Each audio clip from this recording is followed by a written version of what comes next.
Welcome student, अपने school Radha Raman में आप लोगों का स्वागत है। मैं आपकी असिस्टेंट टीचर रूबी कनौजिया आप लोगों को बच्चों 9th में साइंस पढ़ाने जा रही हूँ। वेलकम स्टूडेंट, आप लोगों की क्लास 9 में बच्चों हम लोग परमाणु की संरचना स्ट्रक्चर ऑफ मैटर पर बात करेंगे कि आखिर परमाणु होता क्या है। इससे पहले आप लोग रदरफोर्ड, ठीक है, और जे थॉमसन, इन सब के परमाणु मॉडल को समझते होंगे कि उनका परमाणु मॉडल क्या था। थॉमसन ने तरबूज का मॉडल दिया था और रदरफोर्ड ने बताया था कि जो एक नाभिक, और रदरफोर्ड ने प्रोटॉन की खोज की थी। नाभिक के बारे में बताया और उसके अलावा बहुत सारी तथ्यों को बताया। लेकिन वहाँ पर क्या आया, रदरफोर्ड का परमाणु मॉडल क्या कहता है, उसमें उन्होंने ये बताया कि जो भी परमाणु होता है, ठीक है, बीच में क्या होता है, नाभिक होता है, ठीक है, और उन्होंने प्रोटॉन की संज्ञा दी, इसकी संज्ञा दी प्रोटॉन की, ठीक है। तो आइए थोड़ा सा मैं रदरफोर्ड का परमाणु मॉडल आपको एक बार फिर से दिखाती हूँ।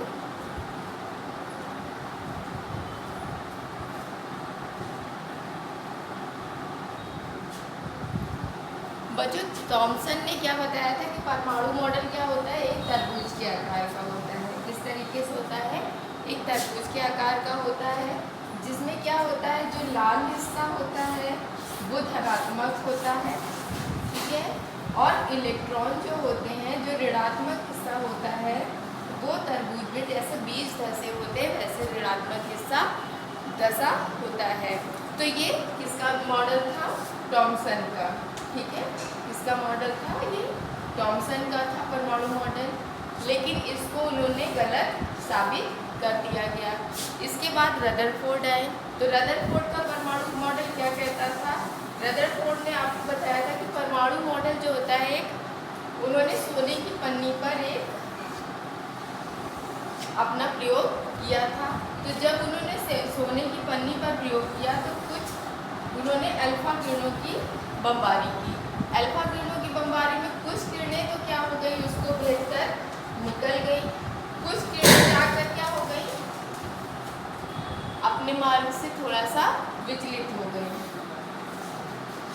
ठीक है।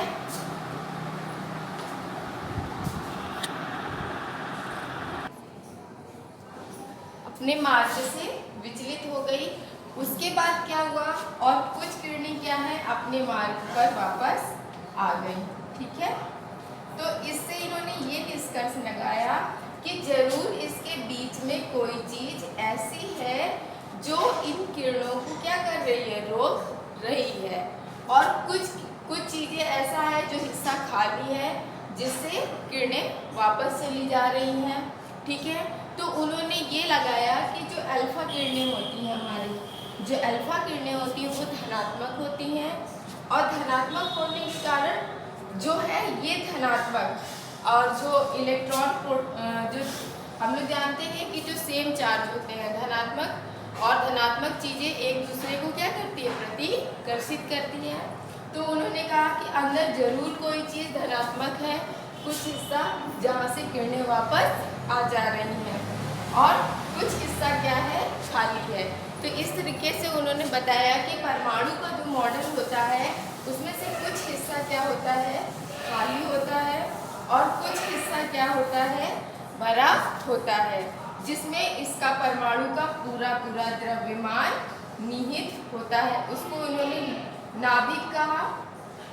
उन्होंने कहा कि परमाणु के भीतर एक धनात्मक हिस्सा होता है जिसको हम नाभिक कहते हैं, और इलेक्ट्रॉन क्या है, इसके चारों ओर वर्तुलाकार मार्ग में घूमते रहते हैं। उन्होंने कहा कि जो इलेक्ट्रॉन है वो कुछ इस तरीके से इसमें घूमते रहते हैं, नाभिक के चारों ओर घूमते रहते हैं। ये जो इनका मार्ग होता है वो क्या होता है, वर्तुलाकार, क्या होता है, वर्तुलाकार होता है, और इलेक्ट्रॉन इसी मार्ग में घूमते रहते हैं। कैसा मार्ग होता है, वर्तुलाकार। ये किसकी संज्ञा थी? रदरफोर्ड ने इसको दिया। तो रदरफोर्ड ने क्या बताया कि ये वर्तुलाकार मार्ग होता है, ठीक है। लेकिन कुछ वैज्ञानिकों ने कहा कि ये मॉडल अगर वर्तुलाकार इलेक्ट्रॉन होता तो वर्तुलाकार मार्ग में अगर इलेक्ट्रॉन घूमता तो वर्तुलाकार मार्ग में जब भी इलेक्ट्रॉन घूमता तो वो अपनी ऊर्जा का क्या करता? विनाश करता, ऊर्जा का विनाश करता। मतलब क्या था कि इलेक्ट्रॉन घूमते घूमते क्या करते? विकिरण उत्सर्जित करते। जब विकिरण उत्सर्जित होता तो वो क्या होता? धीरे धीरे ऊर्जा का विनाश होता और इलेक्ट्रॉन क्या है? एक दिन नाभिक में आकर गिर जाता। जैसे हम लोग अगर दौड़ते रहे अलग अलग चक्कर में तो धीरे धीरे हमारी एनर्जी क्या होगी? लॉस होती जाएगी और एक दिन हम लोग थक कर बैठ जाएंगे। तो इसी तरीके इलेक्ट्रॉन भी क्या है? एक दिन धीरे धीरे क्या है? अपनी विकिरण उत्सर्जित करेगा। विकिरण उत्सर्जित करेगा तो ऊर्जा का विनाश होगा। ऊर्जा का विनाश होगा तो धीरे धीरे क्या है? इलेक्ट्रॉन नाभिक में आकर अपना अस्तित्व खो देगा और कोई भी परमाणु का क्या हो जाएगा? विनाश हो जाएगा। मतलब वो परमाणु क्या है? दुनिया से समाप्त हो जाएगा। जबकि हम लोग पढ़ चुके हैं कि दुनिया में कोई भी चीज क्या है? अविनाशी है। मतलब परमाणु क्या है? स्थिर है। परमाणु क्या है? स्थिर है। तो रदरफोर्ड का जो परमाणु मॉडल था वो भी क्या हो गया? एक हिसाब से गलत हो गया। लेकिन रदरफोर्ड ने यहाँ पर किसकी खोज कर ली थी? प्रोटॉन की। उन्होंने किसकी खोज कर डाली थी? प्रोटॉन की। तो रदरफोर्ड का एक परमाणु मॉडल प्रोटॉन की खोज कर चुका था रदरफोर्ड ने, ठीक है। इसके बाद आए नील्स बोर। तो देखते हैं उनका परमाणु मॉडल क्या था।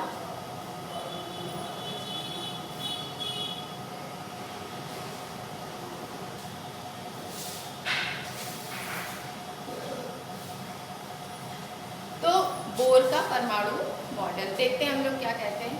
बोर ने कहा कि जो हम मानते हैं कि परमाणु के बीच में क्या होता है? नाभिक होता है।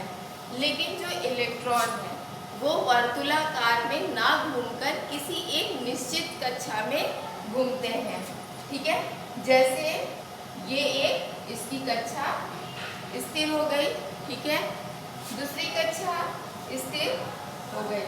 जैसे बच्चों आप लोगों ने सौर मंडल पढ़ा होगा कि सूरज क्या है? एक जगह फिक्स है और विभिन्न ग्रह अपनी अपनी कक्षाओं में उसका चक्कर लगा रहे हैं। जैसे सबसे पहले बुध, फिर शुक्र, फिर पृथ्वी। इस प्रकार से सारे ग्रह क्या हैं? चक्कर लगा रहे हैं। उसी प्रकार बीच में क्या है? नाभिक है, एक ठोस हिस्सा है और इलेक्ट्रॉन अपनी अपनी कक्षाओं में चक्कर लगा रहे हैं। इन कक्षाओं को उन्होंने विविक्त कक्षाएं कहा कि ये क्या हो गया? नाभिक हो गया उसका, परमाणु का एक नाभिक हो गया जहां पर नाभिक में क्या है? प्रोटॉन और न्यूट्रॉन, ठीक है। और जो इलेक्ट्रॉन है वो अपनी अपनी कक्षाओं में चक्कर लगा रहे हैं। तो इन कक्षाओं को उन्होंने कहा कि ये नाभिक हो गया और इसको इन्होंने कहा कि अपनी एक विविक्त कक्षाएं होती हैं परमाणु की, ठीक है। इन कक्षाओं को उन्होंने नाम दिया, जैसे हम पहली कक्षा, दूसरी, तीसरी, चौथी ऐसे बोल सकते हैं।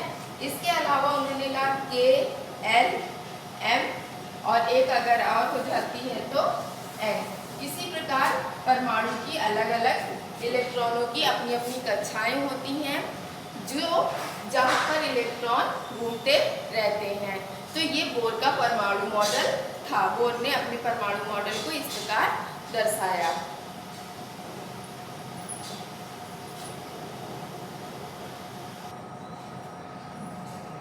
तो बच्चों इस तरीके से परमाणु का एक स्ट्रक्चर हमें प्राप्त हो गया। तो सबसे पहले परमाणु के स्ट्रक्चर में क्या कहा गया? एक नाभिक होगा जहाँ पर नाभिक में सारा उसका भार द्रव्यमान स्थित होगा, ठीक है।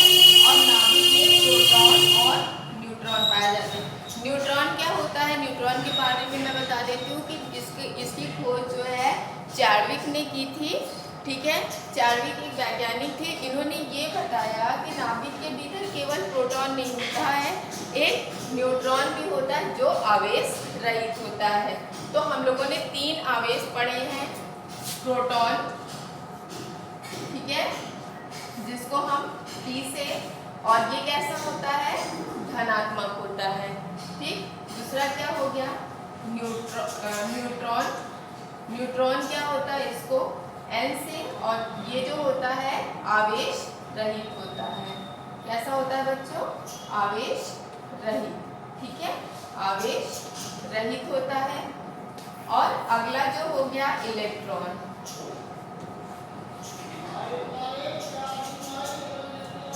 इलेक्ट्रॉन जो हो गया उसको E से, और ये क्या होता है, ऋणात्मक होता है।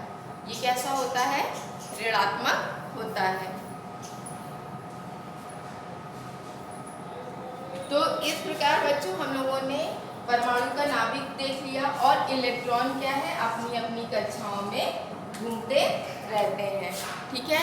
तो इलेक्ट्रॉन जब अपनी कक्षाओं में इस प्रकार घूमते रहते हैं तो इस तरीके से परमाणु का एक नाभिक, परमाणु की एक संरचना हमें प्राप्त हो गई।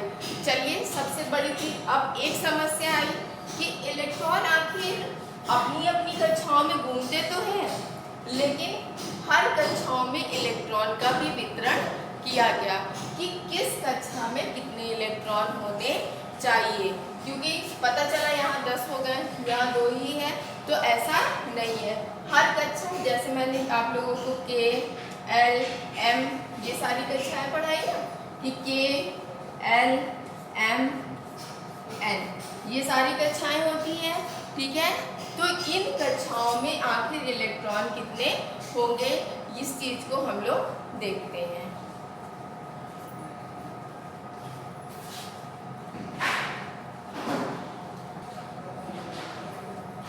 तो हम लोग आज समझते हैं, चलो बच्चों, कि इलेक्ट्रॉन आखिर किस प्रकार वितरित है। सबसे आसान तरीका है, बस हमको एक सूत्र याद करना है, ठीक है।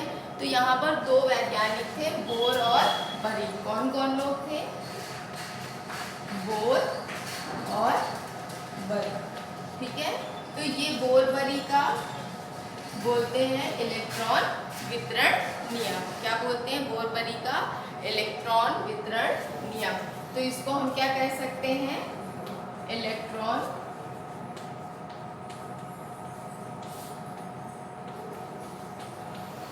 वितरण नियम, ठीक है। तो इन्होंने एक सिंपल सा फॉर्मूला दिया था, कहा कि जो इलेक्ट्रॉन होते हैं अपनी ऊर्जा के अनुसार अलग अलग कक्षाओं में होते हैं। हर कक्षा, जैसे पहली कक्षा है जिसको K नाम दिया गया, ठीक है, इसमें इलेक्ट्रॉन अपनी ऊर्जा के अनुसार। दूसरी कक्षा में L, उसमें इलेक्ट्रॉन अपने अनुसार, और तीसरी कक्षा M, ठीक है। तो K, L, M और इसके आगे भी N कक्षाएं हो सकती हैं, ठीक है। तो इन्होंने एक सूत्र दिया, कहा जो सूत्र था वो था 2n की पावर 2, ठीक है, 2n की घात 2, ठीक है। ये सूत्र बताता है कि हर कक्षाओं में इलेक्ट्रॉन कितने होंगे, जहां n क्या है, n ऊर्जा स्तर कह सकते हैं n को, या तो कह सकते हैं कक्षाओं की संख्या, कि जैसे n बराबर पहली कक्षा, ठीक है। तो हम लोग यहाँ पर देखते हैं कि किस प्रकार से इलेक्ट्रॉन का वितरण हुआ है, ठीक है। तो ये सूत्र हमें याद कर लेना है, 2n की घात 2। तो देखते हैं, चलिए हम लोग निकालते हैं, ठीक है। इसको क्या कहते हैं, बोर बरी का इलेक्ट्रॉन वितरण नियम। तो अगर हमने सूत्र रखा 2n की पावर 2, ठीक है। तो यहाँ पर n क्या है, कक्षा। अगर हम पहली कक्षा लेते हैं, ठीक है, n बराबर 1, 1 का मतलब कौन सी कक्षा हो गई, K। तो यहाँ पर अगर वैल्यू रखेंगे तो 2 की जगह 2 हो जाएगा, और n की जगह 1 हो जाएगा, और उसकी घात 2। तो इसका मान कितना आ जाएगा, 1 1 का 1, और यहाँ पर 2। तो इसका मतलब पहली कक्षा में कितने इलेक्ट्रॉन हो गए, यहाँ पर K वाली कक्षा में बच्चों 2 इलेक्ट्रॉन हो गए, ठीक है। पहली कक्षा में हमने 2 इलेक्ट्रॉन वितरित कर दिए। ठीक, अगर हम दूसरी कक्षा लेते हैं n बराबर 2, तो देखिए यहाँ पर अगर सूत्र निकालेंगे तो 2 की जगह 2 और n की जगह 2, इसकी घात 2। हल करिए, 2 या 2 की घात 2 है तो 2 गुणे 2, तो कितना हो गया, 2 दूनी 4 दूनी 8। ठीक है, तो दूसरी कक्षा में कितने इलेक्ट्रॉन होंगे L में, 8। 1 2 3 4 5 6 7 8। ठीक है, तो इस तरीके से उन्होंने बताया कि इलेक्ट्रॉन वितरित होते हैं, लेकिन उसके अलावा भी उन्होंने कुछ नियम बताए। ठीक है, तो चलिए वो नियम क्या है।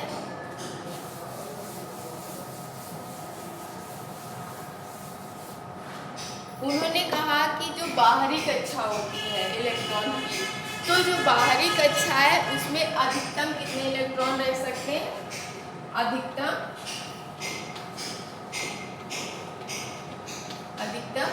8 इलेक्ट्रॉन। ठीक है, कितने इलेक्ट्रॉन रह सकते हैं, अधिकतम 8 इलेक्ट्रॉन रह सकते हैं। उसके अलावा क्या है, आगे की जो कक्षाएं हैं, ठीक है, और जब तक एक ऊर्जा स्तर, जैसे यहाँ पर 2 इलेक्ट्रॉन है, जब तक इसमें 2 इलेक्ट्रॉन नहीं भर जाता तब तक आगे की कक्षाओं में इलेक्ट्रॉन नहीं जाएंगे। जैसे हम लोग कुछ हाइड्रोजन मॉडल ही देख लेते हैं। हाइड्रोजन, हमारा हाइड्रोजन का जो परमाणु क्रमांक होता है 1, तो उसके कक्षाओं में कितने इलेक्ट्रॉन है, 1। तो उसका जब हम इलेक्ट्रॉन वितरण या परमाणु का स्ट्रक्चर बनाएंगे तो किस प्रकार, ये देखिए ये नाभिक हो गया और यहाँ पर क्या हो गया, क्योंकि इसमें 1 इलेक्ट्रॉन है तो ये हम 1 इलेक्ट्रॉन यहाँ पर रख देंगे। ठीक है, तो ये हाइड्रोजन का हो गया।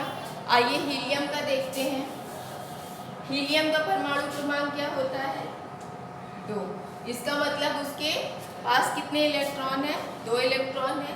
तो जब हम उसका परमाणु संरचना दिखाएंगे तो ये और इलेक्ट्रॉन कितने हो गए, एक ये हो गया और एक ये, इसके चारों तरफ 2 इलेक्ट्रॉन। तो इनका ऊर्जा स्तर में कितनी कक्षाएं, केवल 1 कक्षाएं होंगी।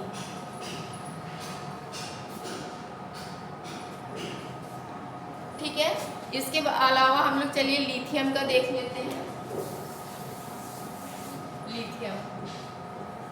लिथियम में बच्चों कितने इलेक्ट्रॉन होते हैं, 3।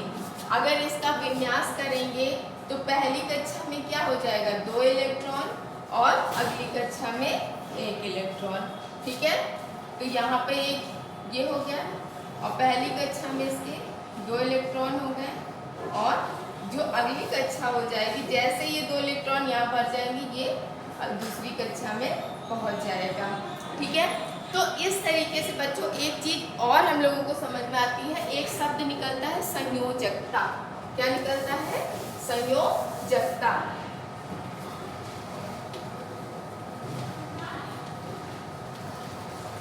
तो ये संयोजकता शब्द को आप लोग समझिए।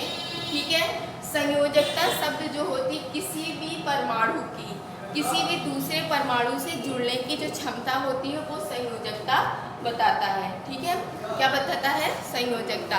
तो संयोजकता क्या है और ये कैसे परमाणु से जुड़ता है वो हम आप लोगों को समझाएंगे। ठीक, तो जैसे यहाँ देखिए लिथियम में क्या है, जो संयोजकता होती है किसी भी परमाणु की संयोजकता जो होती है 1 से 4 तक की होती है। ठीक है, 1 2 3 4, इसके अलावा किसी भी परमाणु की संयोजकता नहीं होती है, ये फिक्स होती है। किसी की संयोजकता धनात्मक होती है, किसी की संयोजकता ऋणात्मक होती है। धनात्मक क्या होती है, ऋणात्मक, तो इससे पहले हम लोग पढ़ेंगे संयोजकता। अब यहाँ पर देखिए, जैसे जो संयोजकता होती है वो अंतिम, जो उसका आखिरी ऊर्जा स्तर होता है उसमें इलेक्ट्रॉनों की संख्या होती है, उसको संयोजकता कहते हैं। अब लिथियम है, तो लिथियम में अंदर कितना, बाहर कक्षाओं में कितना इलेक्ट्रॉन है, 1। तो लिथियम की संयोजकता क्या हो गई, 1। ठीक है, इसी प्रकार हम लोग कार्बन की देख लेते हैं। ठीक है, संयोजकता समझ में आया। जो बाहरी कक्षा, जो सबसे अंतिम कक्षा होगी उसमें जितने इलेक्ट्रॉन होंगे वो उसकी संयोजकता होती है। जैसे कार्बन का परमाणु क्रमांक क्या होता है, कार्बन का 6। अगर इसका इलेक्ट्रॉनिक विन्यास करेंगे तो 2 और 4, कितना हो जाएगा, 2 और 4। तो जितने इलेक्ट्रॉन की कमी या जितने इलेक्ट्रॉन की अधिकता होती है उसको संयोजकता कहते हैं। ठीक है, यहाँ पर ये देखिए नाभिक हो गया, पहली कक्षा तो पूरी फुल हो गई, यहाँ पे 2 ही इलेक्ट्रॉन होते हैं। दूसरी कक्षा में कितने इलेक्ट्रॉन होते हैं, 8। कितने होते हैं, 8। तो कार्बन का जब हम अगला स्तर बनाएंगे, ऊर्जा स्तर, तो वहाँ इलेक्ट्रॉन कितने हैं, 4। और जरूरत कितने की है, 4। तो केवल यहाँ पर 4 हैं, तो इसकी भी संयोजकता कितनी हो गई, 4। ठीक है, और इलेक्ट्रॉन की कितने की कमी है, 4 की। तो बच्चों इस तरीके से संयोजकता आप लोगों को समझ में आ गई होगी। ठीक है, इसी के आगे हम लोग अपनी क्लास को स्टॉप करते हैं।